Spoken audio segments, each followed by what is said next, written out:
नाजरीन, अहम खबर शामिल करते हैं मानावाला से, जहां मुसाफिर बस की रक्शे के साथ टक्कर हो गई। रक्शे में सवार स्कूल के बच्चे जख्मी हो गए। बस ड्राइवर मौके से फरार हो गया। तफसीलात से आगाह कर रहे हैं हमारे नुमाइंदे मियां मोहम्मद इमरान। जी इमरान, बताइएगा कैसे हादसा पेश आया।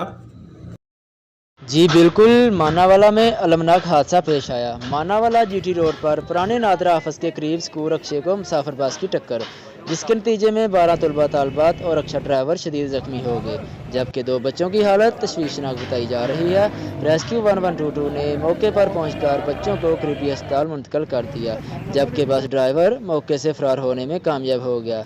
बच्चे अपने गाँव लागड़ से स्कूल जा रहे थे। मियाँ मोहम्मद इमरान, नुमाइंदा पोल न्यूज़, मानावाला। जी बहुत शुक्रिया मोहम्मद इमरान, जो तफसीलात से हमें आगाह कर रहे थे मानावाला से, जहां पर बस मुसाफिर रक्शे से टकरा गई।